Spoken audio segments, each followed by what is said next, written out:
Hello, everybody, and welcome to a review episode. It's our bridge between two people.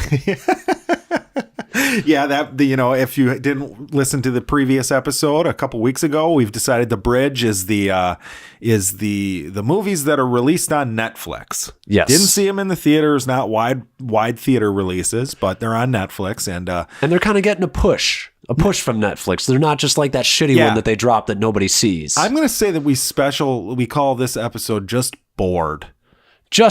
I mean, it was kind of annoying, but it was boring. Just bored with bored and annoyed. And we're talking about IO.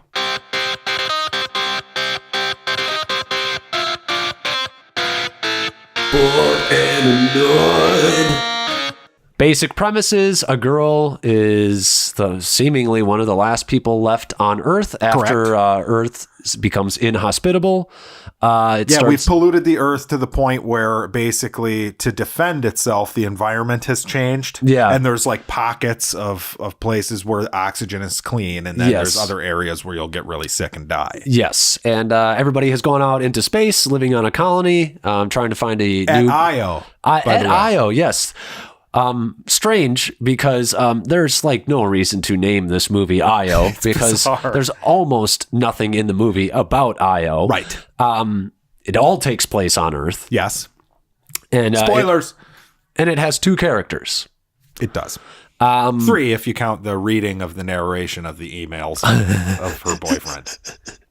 Yeah, her boyfriend, who you never meet, is at the space station, and he sends emails, and she, using like a Macintosh DOS operating system, is reading these really lovely like literally emails. The movie, like there are multiple scenes where you are listening to them read fucking emails, and the camera is like on the computer screen, and they're reading the email out loud. And that happens. And they're supposed to be like star-crossed lovers. Yes. But they read their emails like they're just bored and tired. As bored as I was. Yeah.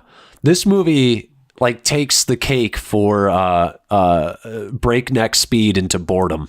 It's unbelievable how boring it is. Yeah. Like you're waiting for that moment when like, okay, it's going to pick up. There's going to be like an action scene. There's going to be like a danger. Yeah. No, there's nothing. No.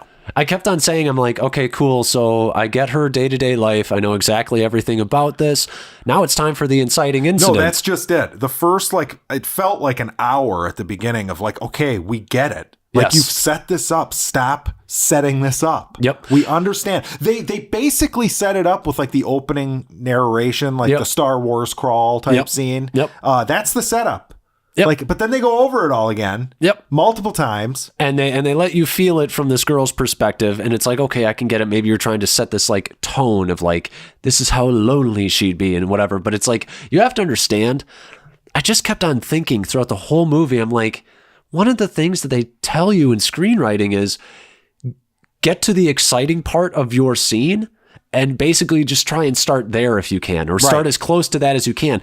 This movie didn't even start the movie at the exciting part. The movie was, it's terrible. But I can't, this is a F, and not a solid F. No, it's not a solid F. This is. You give it a D something? I'd probably give it a D minus.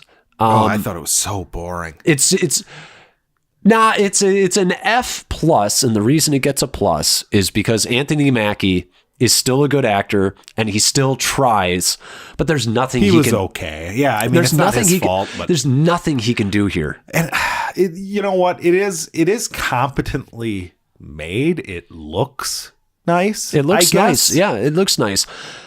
The thing that frustrates me about this movie, because you were saying you were a little annoyed. I was annoyed because I was like, you have such a cool idea here in that it's like basically, it's like a space movie where you go to an inhospitable planet. It's like The Martian, but Earth is Mars. Right, yes. That's the same thing. It's a cool idea. Well, and we know from movies like Castaway or The Martian that you can make a successful movie with just an actor. Yes. Right. But this is it's so far up its own ass. It's like, hey, Greek mythology. Oh my God. It's Why? So bad. Nobody gives a fuck. I mean, I'm not versed enough in my mythology to like understand whatever they were trying to say. But as far as a science fiction movie, like a scientist involved, like, you know, deep science fiction movie, it's fucking garbage. Yeah. And half the time they were throwing too much science in there at the beginning for me. I was just like, okay,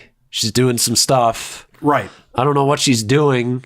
You're not explaining it. She's just doing it. She's trying to make the vegetation and shit. She's running tests to, like, they're trying to come up with some sort of a cure for whatever it is on Earth that's killing everybody. All right, so spoilers. The fact that they made us wait so long to find out her dad was dead was insulting. I knew he was dead. We all knew he was dead. Yeah. Well, were you supposed to know? I don't think you were supposed to know, but the way that they like were made doing a joke with Anthony Mackie too when she tells him like, "Oh, he's my dad" or whatever, and he goes like, "No." Yeah. See, that's where his charisma came out a little bit. But this movie did not allow him to have charisma. It's terrible. I did like there was one thing I liked, which was he was very steampunky in his costume design. Oh, you're reaching. I was just saying, it was like one of the things, I was like, that's kind of a cool looking. I mean, the idea of him like showing up in a helium balloon was kind of neat with like the. Yeah. I liked that. And I liked, I actually liked the movie basically up until she had been home for like 2 minutes. When she rides her 4-wheeler and she's got like her tank and she's got like the thing on, I was like, all right, this could be good. This could be good. And 2 minutes so after you she was it for about 4 minutes total. Yep. Oh, and then there was a cool shot in it when the storm started coming in and she looked out the window. That was a really cool shot. Yeah, it would have been a great like scene if you would have done like a storm scene. Yeah. Like making this kind of movie 101. Nope, just cut, and when we come back, everything's been destroyed. Unbelievable. It is terrible. Yeah.